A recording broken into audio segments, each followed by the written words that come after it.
Hello everyone and welcome back to another cello technique lesson. In today's cello lesson, we're gonna do a study for the left hand, and for this we're using study number 30 by Louis Feuillard, Studies of the Young Cellist. If by any chance you don't have the book or the PDF, there is a link in the video description below, so you can click on the link, download it, print it out, and you can play along with me. You'll see that the study is not very difficult, but it is a great warm-up study and it's a great way to strengthen up your fingers. This study number 30 is quite similar to a study that I have covered before, which is the study number 21, where I explain more into detail and which is a little longer video. Again, this video you can find in the link in the video description below. Before we continue with this study, I have three little but very important announcements to make. The first one is that I'm very excited, I'm very thrilled and extremely grateful that last week my BACH, the complete cello suite, is out on digital platforms such as Spotify, Amazon Music, Deezer, and so on. You can find all again in the link in the video description below.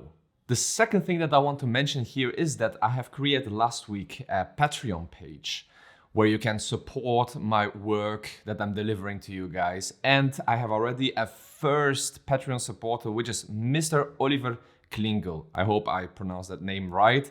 So thank you so much for your generous support. If you guys want to support, just click on the link in the video description below. You go to my Patreon page, you will see different packages, and I will be extremely pleased if you can support my work. And the third one and the last thing that I want to mention is that today we're gonna do study number 30, right?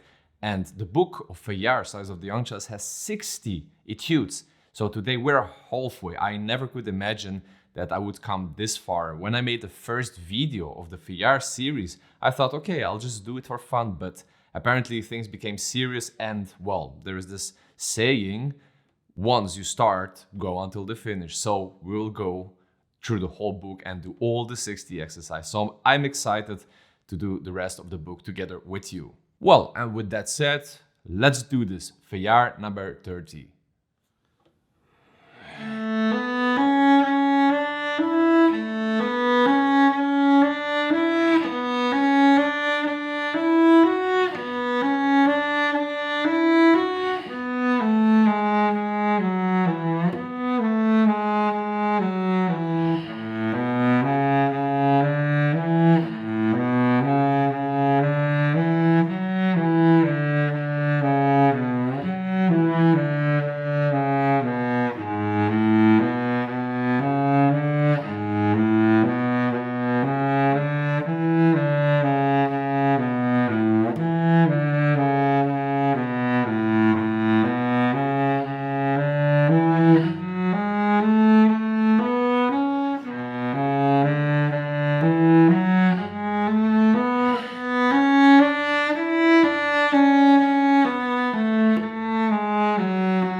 So cool, now that I have played the exercise through, now I have here some tips that I have for you in order to study this piece correctly. As this is a study for the left hand, there's an important thing that I have to tell you. Actually, two important things.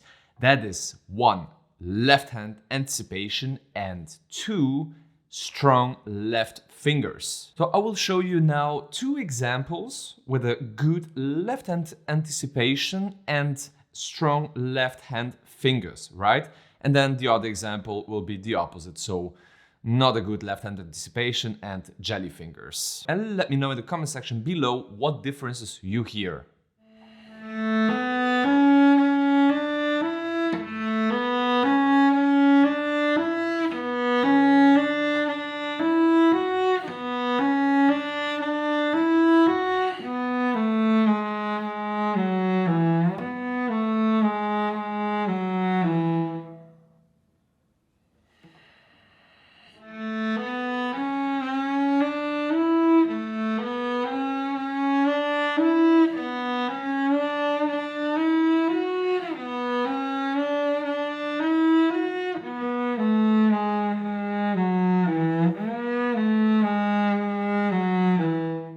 Now, the next thing that I want to mention here, I don't know how it's called in proper English, but here in this exercise, we have these mini shiftings. What do I mean with mini shiftings?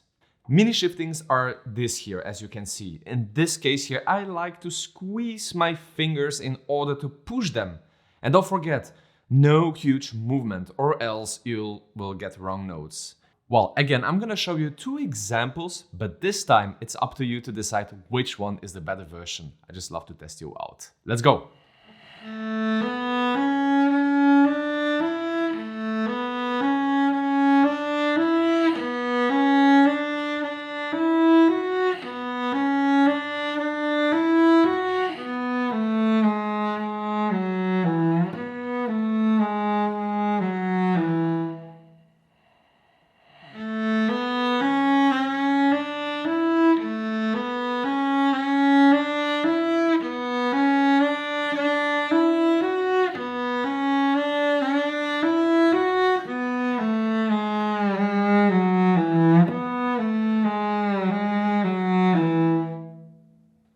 Alright, I know that this is a study for the left hand, but why not to kill 2 birds, or not kill, but hit 2 birds with 1 stone? Let's do 2 things in 1 thing, right?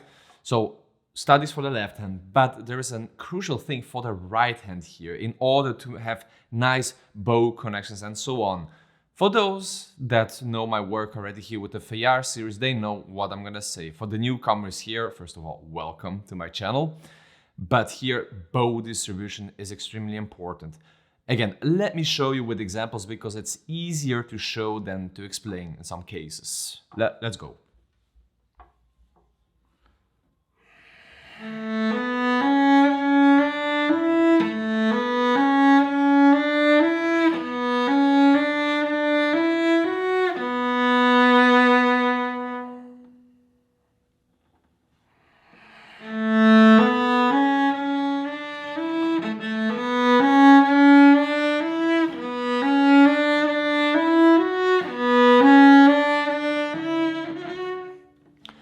And so on. So did you hear the difference? And did you see the difference also for the smooth bow connection? So it's very important. We have long lines here, right? In this case here, in this study, we have 6 notes slurred. So we need to count. So 1, 2, 3, 1, 2, 3, 1, 2, 3, 1, 2, 3. Why it is important to have a good bow distribution or bow management or bow control or however you want to name it. It's because when you start slowly, so when you don't give too much bow in the beginning, like this you have space and more time in order to make a nice smooth bow connection. So, and that's actually it for this exercise. It's actually a repetition from study number 21. So I highly recommend that you watch the study number 21, the one that I linked in the video description below, so you can understand that mechanism of these mini shiftings, as I call them. I don't know, if somebody knows the exact word in English, please let me know. Well, with that said, I'm looking forward to do study number 31 next time, which is a new thing that we're gonna learn in this series, which is sautiller, so springing bow in English, I guess. Anyways, thank you so much for watching. I hope that this video was useful and helpful, and I will see you next time. See you guys. Bye bye.